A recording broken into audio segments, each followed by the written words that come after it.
We have people who literally don't clean their butts telling us we're not civilized. And things like that are not supposed to happen in places like Ukraine, but they're definitely supposed to happen in places like Palestine and Iraq. You know, the cradle of civilization. Everybody has the capacity to understand occupation and active armed resistance. Nobody is asking the Ukraine people to be like, hey, why don't you just organize a protest instead of filling Molotov cocktails in the city square? They glorify armed resistance when they think it's in the Ukraine. Shit, they'll even glorify Palestinians resisting when they think it's in the Ukraine. We're also seeing a very clear understanding in the media and in the public discourse of BDS boycotting and sanctioning human rights abusers. Palestine Pod. Hello and welcome to episode 47 of the Palestine Pod, the weekly podcast where we break down the latest headlines dealing with Palestine from all over the world and bring you stories, commentary, and interviews with the aim of supporting the Palestinian struggle for justice and equal rights. I'm one of your hosts, Lara E. You might know me from Instagram as @GazanGirl, and I'm joined by my co-host, Mikey B. What's up, y'all? Mikey B on TikTok. Baby, we back. Free Mikey B. Michael Schertzer on Instagram. And you can call me Mikey Intifada if you went from being the occupation in Palestine to fighting the occupation in the Ukraine. Please like, comment, and subscribe if you hang out with us on YouTube. If you're listening on a podcast app, subscribe and leave a review. As always, you can find our full episodes and sources on Palestinepod.com. And if you want to get involved in the conversation, reach out to us at palestinepod@gmail.com and give us a follow on Instagram at the Palestine Pod. We're also going strong on Patreon, so if you love the Palestine Pod and you want to support this project, join our Patreon where you get early access to the Palestine Pod episodes, an additional 1 to 2 podcasts per week, including the Patreon Pod. It's a little more laid back. We talk politics, pop culture, get a little bit more deep into our personal lives. We also have our monthly Zoom happy hours for our Patreon subscribers only, so really exciting stuff. Check us out on patreon.com/PalestinePod. Quick aside, I'm really going to miss Thailand because all of the toilets have bidets. Oh, yeah. I mean, this is, you know what? Let's get right into it because this at the heart of the civilized, uncivilized debate. Exactly. This is the heart of it. And, you know, the major thing that was being said on social media was we have people who literally don't clean their butts telling us we're not civilized. Tweet that's like, we've got white people who don't use shatafas, that's the word in Arabic for the bidet. Yeah, and the white people were like, what is that word? What's a shafata? Didn't even recognize the word. Yeah. Well, yeah, it's ought to be. You know, I'll never understand that. It's like, even the French people who, I mean, bidet is the word is French, right? Even they don't use it anymore. It's not in French apartments anymore. It's this thing that's kind of like considered like old school, but like, why? You know what I mean? You still need to. It's weird that it's considered old school because I associate medieval and old school with poor hygiene. Right, like with never bathing. Yeah, but they're like actually good hygiene. So early 1900s. And we had all of our friends tweeting that they were uncivilized and showing pictures of themselves accomplishing very fancy tasks and receiving very high degrees and talking about how uncivilized they were. It's amazing how in the last week or so, we've seen that everybody, even mainstream media, has the capacity to understand occupation and active armed resistance. And they glorify armed resistance when they think it's in the Ukraine. Shit, they'll even glorify Palestinians resisting when they think it's in the Ukraine. But the second that you find out that it's actually Palestinians, indigenous Palestinians resisting on Palestinian land, well, now we have an issue. Now we're getting into territory where we need to, quote, be careful with our language. I don't know if you saw that Irish politician. I'll put in the video, but he went off. Treating the Arab population as a whole, the Palestinian population as a whole, as an inferior race. I mean, it doesn't get stronger than this. And yet you want to be careful about your language. You're happy to correctly use the most strong and robust language to describe the crimes against humanity of Vladimir Putin, but you will not use the same strength of language when it comes to describing Israel's treatment of the Palestinians, when it is now being documented and detailed by two of the most respected human rights organisations in the world, and indeed has been alleged by dozens and dozens of non-governmental organisations, and to be honest, anybody who looks honestly at the decades of brutal, inhumane persecution of the Palestinians, successive assaults on Gaza, the annexation of their land and territory, the systematic application of apartheid rules, you don't want to even use the word apartheid. Never mind sanctions. 5 days sanctions against Putin and his thugs, 70 years of oppression by the Palestinians, and it wouldn't be, what was the word you used? It wouldn't be helpful to impose sanctions. Amnesty International are calling for Israel to be referred to the International Criminal Court for crimes against humanity. Will you support it? They are calling for targeted sanctions against Israeli officials who are perpetuating the system of apartheid, just exactly the same types of sanctions you've just initiated against Vladimir Putin. Will you support it? And I think the answer is clearly you're not going to. And then we ask the question, why? Why? With such strength of feeling, Fine Gael and Fianna Fáil and Green TD stood up one after the other, saying it was intolerable. The thuggery and the warmongering and the brutality of Putin, you wouldn't stand for it, urgent action had to be taken. But we've got to be much more careful with the Palestinians. My boy was like, they're treating Palestinians as an inferior race, and you want people to be careful with your language, yet you're happy to describe Vladimir Putin as the end-all, be-all of human rights abuses. Yeah, absolutely. I mean, you touched on some really essential points. Not only are we seeing references to calls for sending weapons to Ukraine, and, you know, this glorification of resistance and fighting the Russian invasion and occupation. But we're also seeing a very clear understanding in the media and in the public discourse of BDS. A massive. Of the notion of boycotting and sanctioning human rights abusers. And how quickly it can be done. How it's not at all a lofty goal that needs to be worked towards slowly, step by step, as we've been told for, ever, as far as I remember doing this work. But it could happen literally overnight, and it should happen literally overnight, right? Because there are instances where the occupation has bombed Gaza just the same, likely worse. Well, we saw certainly side-by-side photos of bombings in Ukraine that were directed towards media agencies. And of course, you remember in May when they targeted the building that housed Al Jazeera and the Associated Press in Gaza. And it's the same thing, right? We're talking about major human rights abuses, major war crimes. But not only are they telling us in the context of the Palestinian struggle that, BDS is this like the lofty goal and we shouldn't, we should just wait and we should, not really go so aggressively with it. It's not even that. They're straight up outlawing it. They're outlawing it in the United States. We've seen over 30 states pass these anti-BDS laws. They're constantly being struck down as unconstitutional. We have covered it before on the Palestine pod.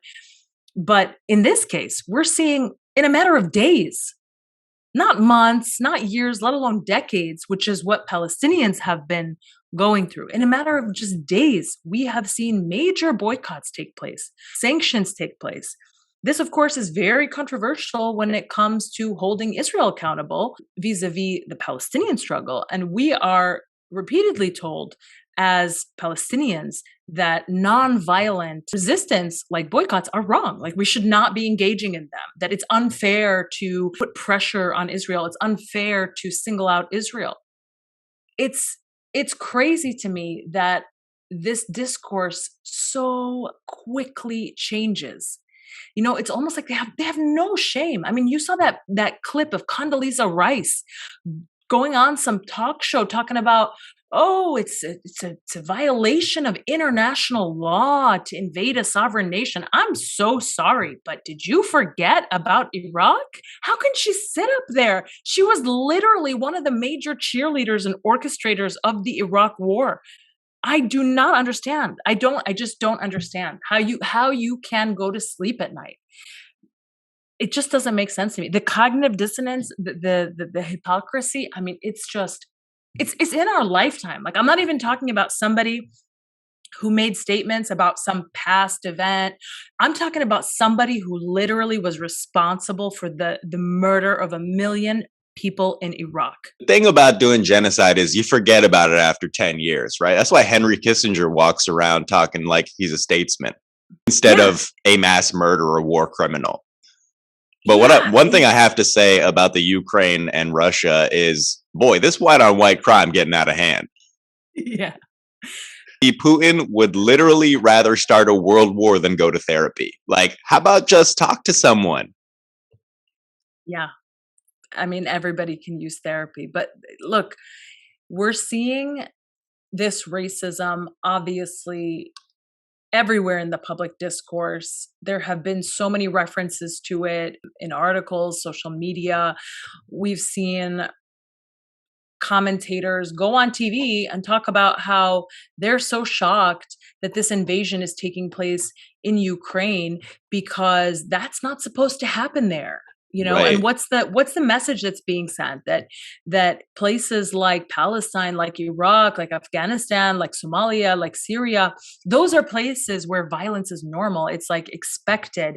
Death and destruction is something which is implicit and sort of just embedded in the culture there. Whereas no, Ukraine, they're white people. It's a European city that indicates that, it's this sort of symbol of modernization, civilization, and things like that are not supposed to happen in places like Ukraine, but they're definitely supposed to happen in places like Palestine and Iraq and Afghanistan. It's a relatively European, civilized place, unlike Iraq, the cradle of civilization. Literally. hashtag Mesopotamia, look it up, read a history book. Also, it's not even historically accurate. Like, the Ukraine, Europe has engaged in full-out warfare a number of times, right? Of course. They were big participants in World War II not too long ago. They were also involved in World War I. Even before that, Lila June was talking about how Europe went through 2,000 years of open warfare. Yes. Basically, they're just saying, white people deserve better. Yeah. Yeah, but you're right. It's like there's this element of amnesia about their own violence, which is definitely historical, but also obviously very contemporary and present, especially the US, right?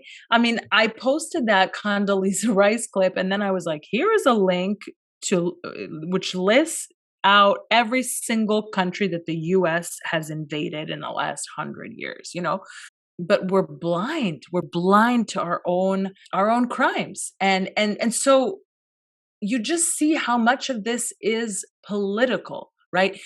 They're using now the language of international law in a way that I'm like, wow, it would be really great if Israel was held up to the same standards that you are now invoking. The US recently, as a result of this conflict with Ukraine and Russia, has decided to join the United Nations Human Rights Council, which it left several years ago because it opposed the Human Rights Council's efforts to hold Israel accountable for its crimes. And so now it rejoined because, hey, it has something to say about what's going on in Ukraine. When you get back on Bumble after a breakup? Yeah, something like that. You're also hearing calls for holding Russia accountable at the International Criminal Court, the same court where the United States has sanctioned the prosecutor for investigating Israel's war crimes in Palestine. Literally, the US is obstructing justice at the International Criminal Court when the victims are Palestinian. But no is now making these, very moral calls for we must investigate war crimes. Okay, well, investigate all war crimes then. And don't stand in the way of them when the victims are Palestinian, when the victims are darker in complexion. I think I figured out a solution, because there are some white-looking Palestinians. Let them go to the forefront. You know what I mean? Let the white Palestinians talk more, and maybe we'll get some sympathy from the rest of the world. Yeah, right. Because right now, spokesman, little too brown, little too Arabic-y,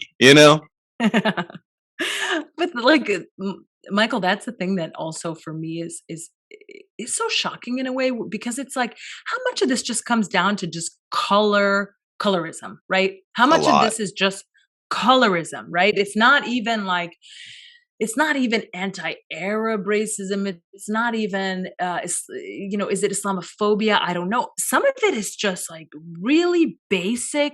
White is better than dark, Yeah. Yes, it is that 100%. Yeah, we got a long way to go. Because I thought that we had this moral reckoning with the murder of George Floyd that was like global, right? Where white people were like, oh shit, racism is real, I guess we didn't learn anything. A lot of them are like, I'm ready to die for the Ukraine now. And it's like, word? You can't even find the Ukraine if you didn't have it labeled. I wouldn't even die for the United States, let alone the Ukraine. You know what I mean? I would not die for California. Like, I don't understand these people. A BBC journalist tweeted a picture of a handout describing where to throw a Molotov cocktail. And it's written in Ukrainian, the handout, and it said that this guide is for Ukrainian volunteers in Kiev showing weak spots in Russian armor. And Ali Abu Ni'ma, who's one of the best commentators on Palestine there is, I think, in the English-speaking world, tweeted, can you imagine a BBC correspondent publishing a guide for Palestinians on how to effectively attack Israeli armor and kill the soldiers inside? We are so far from that. And yet one is considered this absolutely heroic sort of, yes, you have to help them, do what you can to help them out. And the other is considered evil, right? I mean, I just can't even imagine what that would look like. Well, when you're a civilized people. We've come full circle. When you're civilized people. I guess I'm uncivilized. I too partook in the uncivilized trend, was happy to. I'd rather be uncivilized and on the right side of history than part of whatever they consider civilization for them. I don't think we should allow the people who have been responsible for more deaths than anybody ever to determine civility, right? Yeah, than anyone ever. Like, hey, take your hands off the nuclear codes before you start talking about civility, right? Seriously. Let's get Native people drinking water before we start talking about civility. Casual reminder that Israel is the only nuclear power in the Middle East, for anyone who cares. And that Native people in Canada don't have drinking water.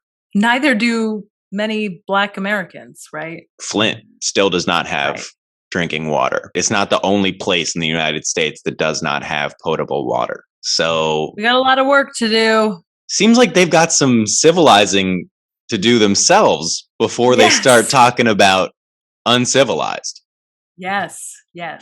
If we can smell you through the interview, you're not civilized. Okay, wait a second. I have to tell you about this story.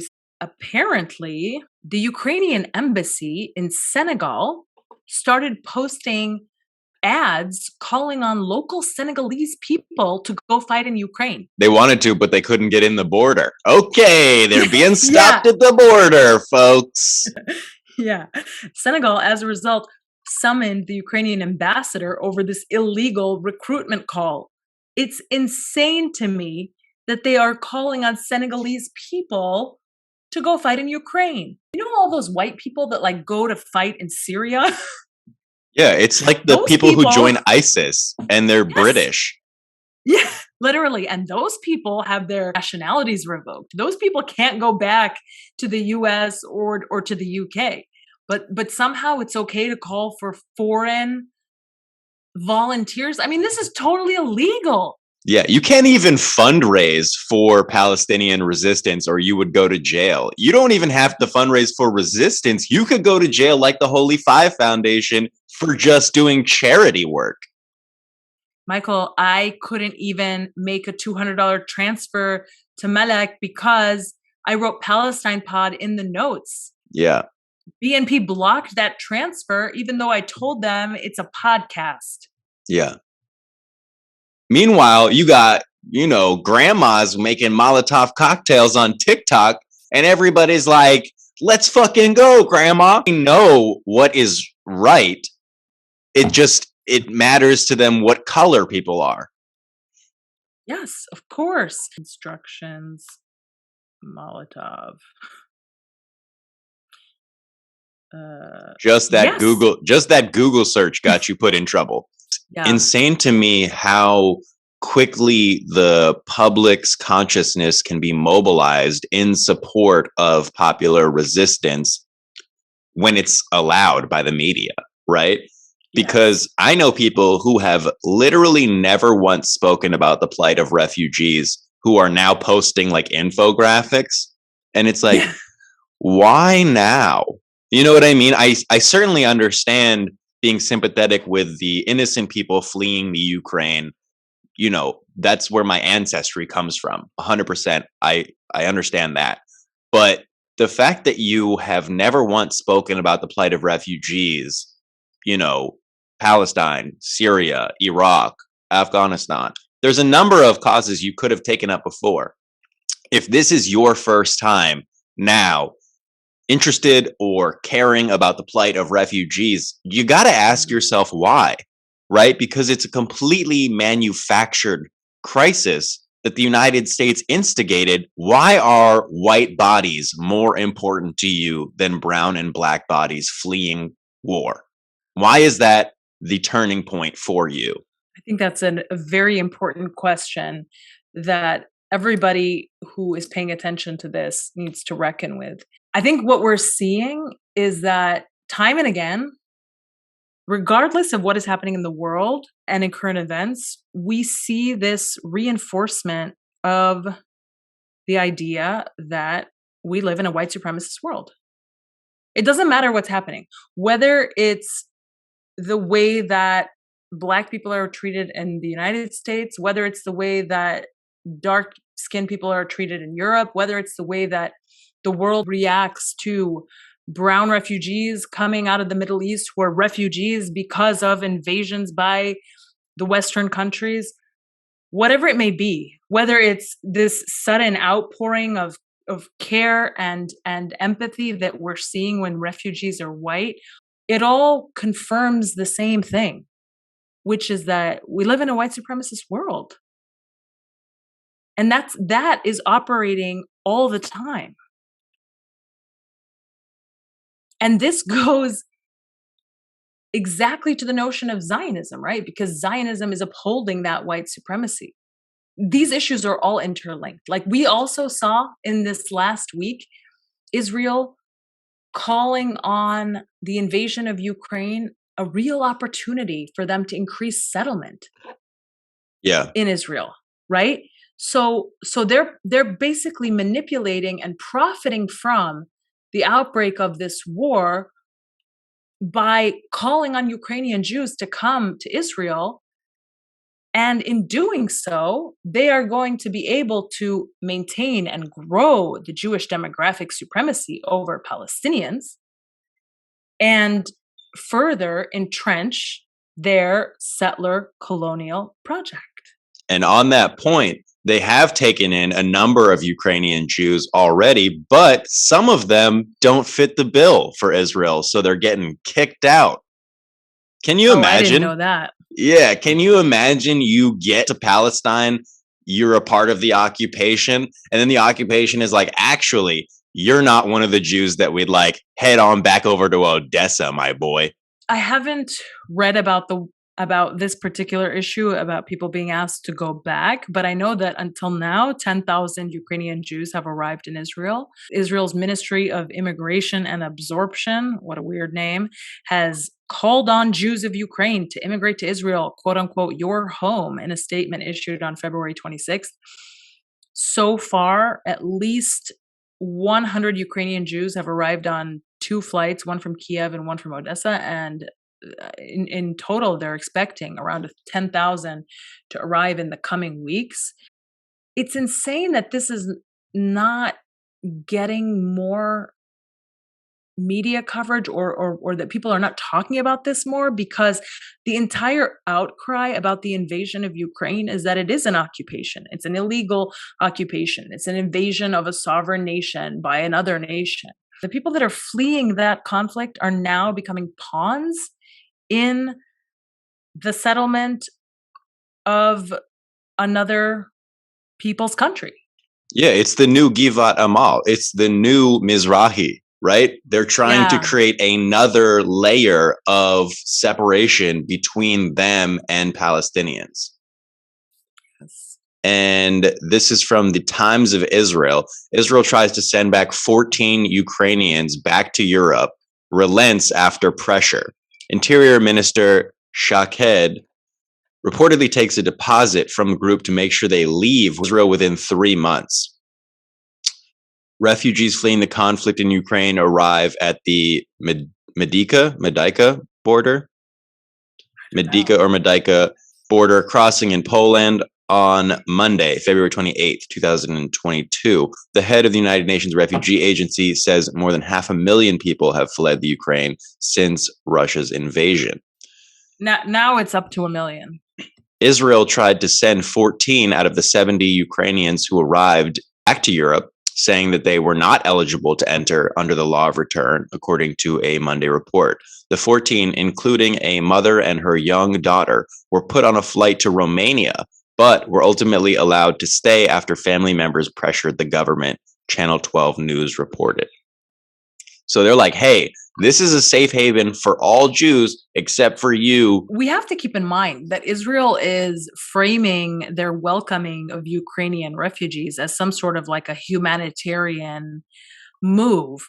But we can never forget that Israel is preventing 6 million Palestinian refugees from returning to their homes in Palestine, while they are welcoming Ukrainian Jewish refugees and basically, screaming it from the mountaintops to anyone who will listen.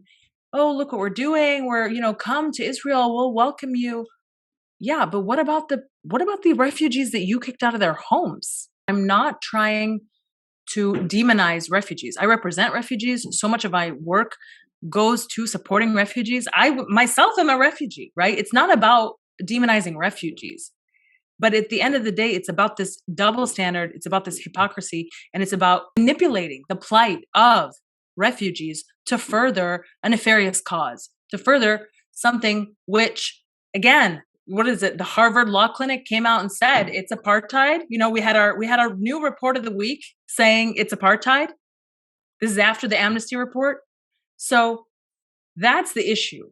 Using refugees and their struggle to further settler colonial aims is the story of apartheid Israel. Israeli citizens of Ukrainian origin gathered to protest inside Palestine. Didn't seem to comprehend how ironic it is that they are settlers in another country, standing in that country, demanding an occupation stop in their home country while claiming that they are at home in Palestine.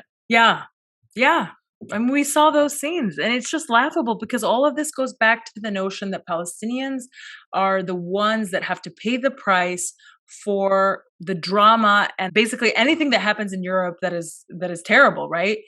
This is what I think Professor Nora Erekat said one time on TV when she was referring to Palestinians paying the price for Europe's heinous affairs.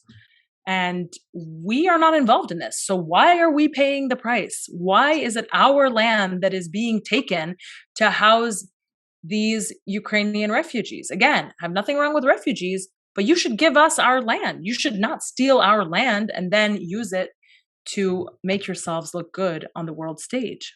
And the occupation was salivating at the idea of bringing these Ukrainian Jews over for months now. Even before there was an invasion, they were like, we're very excited at the opportunity to absorb potentially 200,000 was the number that they initially stated, people into their settler colony. And just the remarkable response of like corporations has been so different, right? YouTube banned RT, like you're not allowed to use Twitter in Russia. A number of websites have been banned. But in 2014, after the Israelis murdered over 2,000 people in Gaza, not only did Google not ban any IDF YouTube channels, it actually allowed a game called Bomb Gaza to be sold from Google Play. Other Gaza-inspired games were available: Gaza Assault, Code Red, and Iron Dome. You have liquor stores in Canada and the US that are removing Russian vodka from the shelves. You have the fact that Russia was kicked out of Eurovision. It has been suspended from international soccer leagues, and Russian ballets are being canceled all over the world. You have the Metropolitan Opera saying we're not going to support or contract with performers that support Putin. You have all of these displays of solidarity, all of these displays of boycott, these repercussions, this holding Russia accountable. They've been sanctioned by SWIFT. Like literally overnight, people were like, sanction them in SWIFT. And most people were like, what the fuck is SWIFT anyways? You know what I mean? Like, right. But I had people who literally are not involved in politics screaming on their Instagram story, you gotta sanction Russia from SWIFT. And I'm just like, okay. By the way, for those who don't know, SWIFT is the Society for Worldwide Interbank Financial Telecommunication. It's a secure financial messaging service used to execute international transactions among banks. So it is a very strong sanction that will inflict a tremendous amount of damage to the Russian economy, even, if it's only temporary. And all of this is for things that we have seen Israel and other countries do without the same accountability. So I think it's important to ask ourselves, like, why is it that we're reacting in this way? And what are we getting out of it, the United States? Why is it so important for the U.S. to react in this way now? And why does the U.S. not apply the same standards to its allies? Or itself. Yeah. Or itself. I mean, it's just so, I think the frustrating thing for me, especially as an international lawyer, is that I am seeing that very simply that the law matters if it's Russia, and the law just doesn't matter if it's Israel. If you're white, it's right. That's what I'm getting from this whole situation. Zara, PayPal, and Samsung have suspended their business in Russia over the Ukraine invasion. You'll remember we spoke to Kahar Harhash, who was personally attacked by one of the main designers of Zara. Just wild anti-Palestinian bias, terrible things that she said about the LGBTQ community, even Jewish people. It was insane, the things that she said. She is a member of that organization that has now decided that Russia has taken this a little bit too far, and they are going to take action. Nothing happened to her when she sent a diatribe to Kahar. I mean, truly, we could go on forever about the double standards that have been applied during this situation. And then you get people who are like, well, it's not the right time to talk about Palestine. When is the right time? We have been talking about Palestine forever, right? As long as I have been on the internet making videos, people have been talking about Palestine. And so it's like, if not now, when? And if we can't show these glaring double standards, what do you want us to do, right? Because violent resistance makes you a terrorist in Palestine, makes you a hero in the Ukraine. Nonviolent resistance makes you criminalized in the United States. Nonviolent resistance in the Ukraine isn't even an option. Like nobody's even thinking about nonviolent resistance in the Ukraine. Right. Nobody is asking the Ukraine people to be like, hey, why don't you just organize a protest instead of filling Molotov cocktails in the city square? It's not come to anybody's mind at all. Right. Meanwhile, Palestinians live outside of the scope of international law, and the West is delivering weapons and other destructive materials that are used by Israel on Palestinians and violate the Fourth Geneva Convention and the Convention on Genocide, which now are being brought up in the context of Russia's invasion of Ukraine. You have all these commentators saying, oh, the Russia's violating the Fourth Geneva Convention. Russia's committing war crimes, genocide.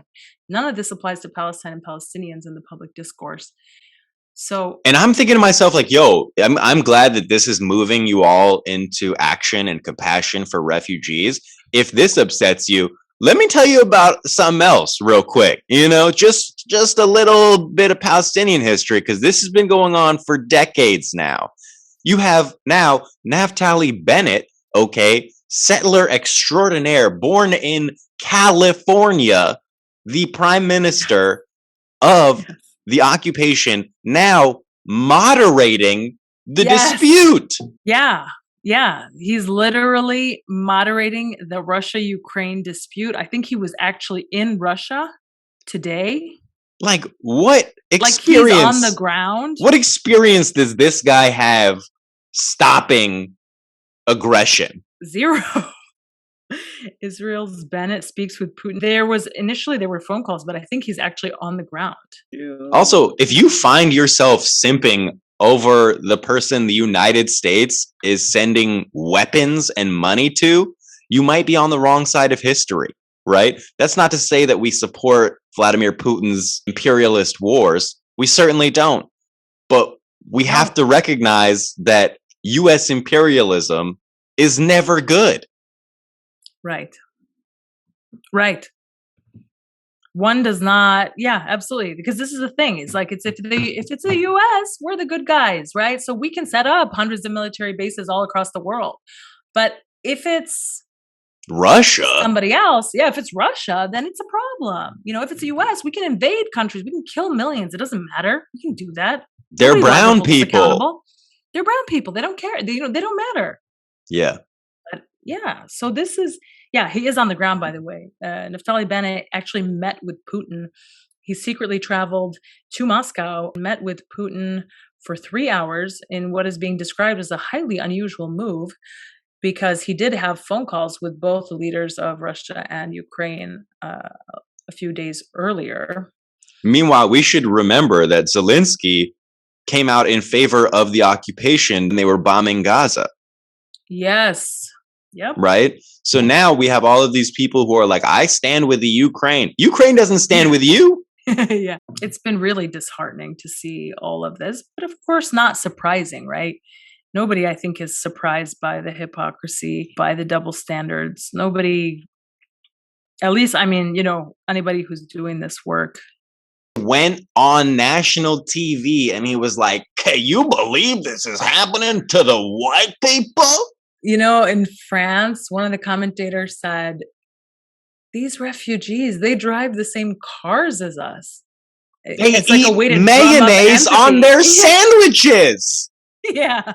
Oh, man. Oh, also, I was reading earlier that the Pandora Papers revealed that Zelensky was storing payments from his top funder, who is the Israeli Igor Kolomoisky, in offshore accounts. So there is definitely a very serious connection between the leader of Ukraine and apartheid Israel. Also, this Kolomoisky character is a funder of the neo-Nazi Azov battalion and the Adar battalion. A lot of neo-Nazis in Ukraine, not a lot of people talking about it.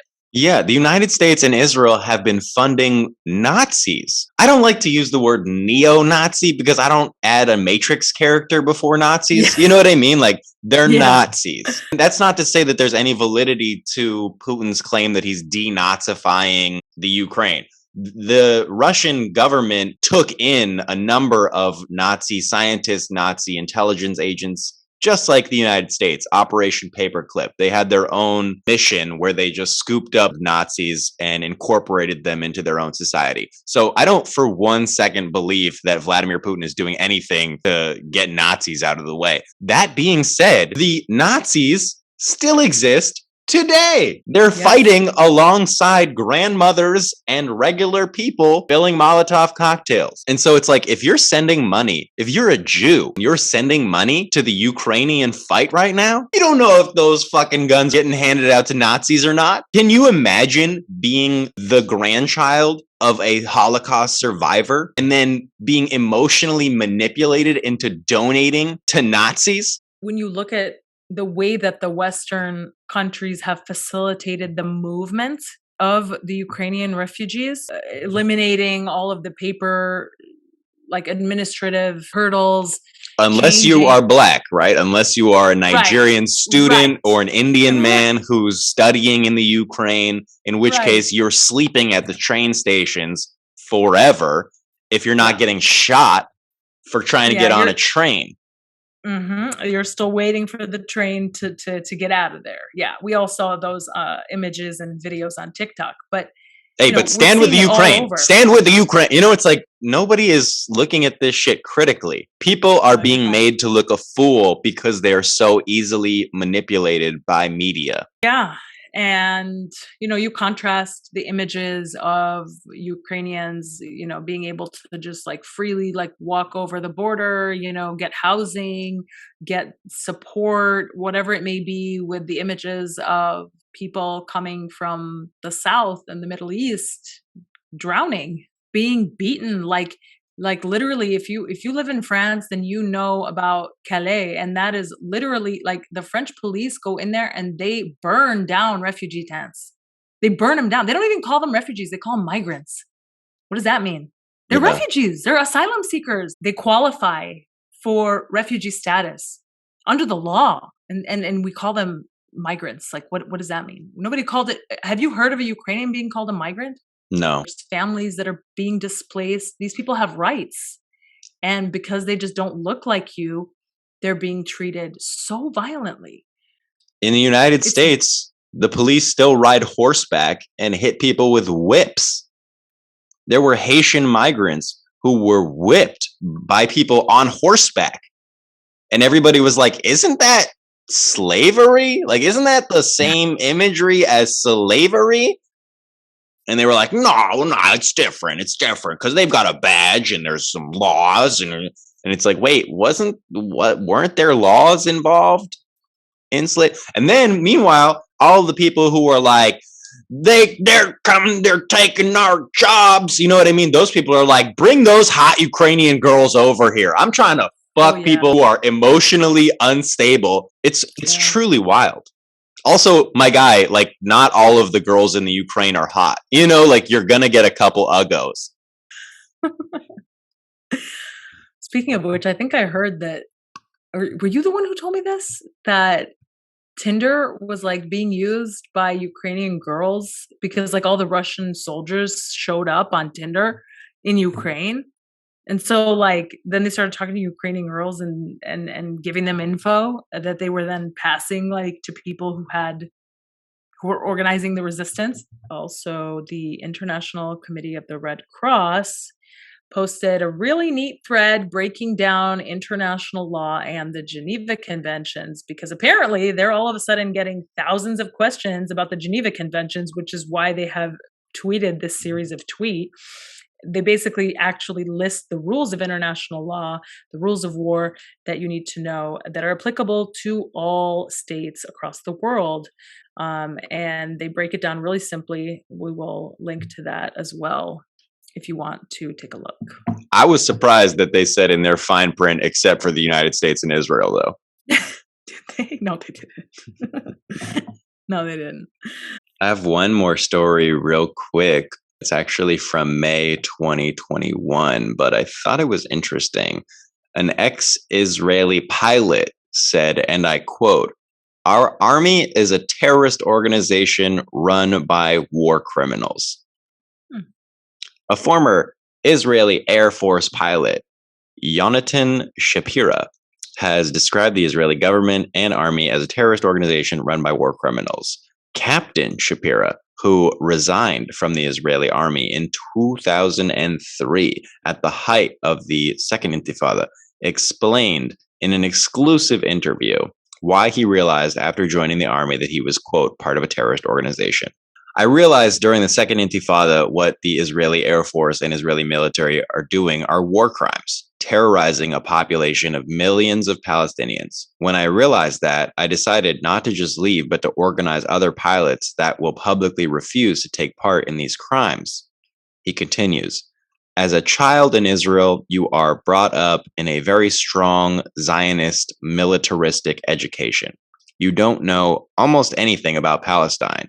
You don't know about the 1948 Nakba. You don't know about ongoing oppression. Since leaving the army, Shapira has launched a campaign that encouraged other military members to disobey orders to attack Palestinians. The campaign has led 27 other army pilots to be discharged from their posts in the Israeli Air Force since 2003. During the May 2021 assaults, Israeli warplanes waged hundreds of airstrikes against Palestinian civilians in the besieged Gaza Strip. Just some food for thought while we are watching the Russian army rain down bombs over the Ukraine in a way that evokes similar emotion from people who care about Palestine. And when they use the imagery of Gaza being bombed as if it's in the Ukraine, right? It's like when it's Ahed Tamimi and they think she's Ukrainian, they love her,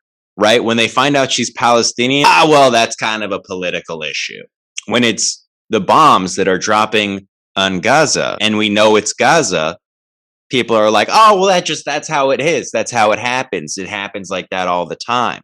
When they think it's the Ukraine, automatically they're screaming for sanctions. Now they know SWIFT. On that same thing that we were just talking about, where people grow up to like a brainwash type of system. I was referenced in a Middle East Eye article, and one of my videos is referenced. The article is titled, Young Jews Share Experience of Israel-Palestine Brainwashing on TikTok. My friends, Lexi and Lara, who post as Tender Bender on TikTok, they are quoted in this article about how growing up being told that Palestine was invented and that we shouldn't use the word, that you never really learn about the atrocities. And then, you come through this awakening where you read books, you listen to firsthand accounts, you match up what you've been told with what actually happened, and you realize that you've been lied to, you've been misled, you've been manipulated, and you have an opportunity to change the way that you think, the way that you act, the way that you move. So shouts out to my friends on TikTok who were also quoted and displayed in this article. You are referenced. Yeah. Like in another video, Los Angeles raised comedian and social media personality Michael Scherzer. I love it. Social media personality. I love that. Outlines why he believes it's harmful to associate Jews with the state of Israel.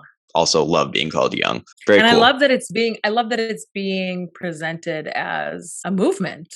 I mean, Yes. It is a movement. It's weird because when you're in it, you don't realize what it is, but when you look back on it, it becomes part of history, and you're going to be part of those voices that called for radical change. It's certainly fair to say that I've dedicated my social media presence to undoing Zionism, right? Like, I think that is a fair characterization of my social media. Yes. And I think it's great. And I think it's great that it's inspiring other young anti-Zionist Jews to do the same. I don't want to say that I'm the first, because I'm certainly not, right? No, but it's not about that. It's not about being the first or whatever, but it's just about growing that audience and about being creative. And I think that's something that you definitely do. So it's just, of course, it's an inspiration. I mean, I see it in the comments to your TikToks all the time. Yeah. Hey, and shout out to every anti-Zionist Jew who has the chutzpah to get on the internet and speak truth to power, because when I first started, there wasn't a ton of us. Let's keep it real. There were a handful who had already been very dedicated for many years, Max being one of them, like Ariel from Code Pink.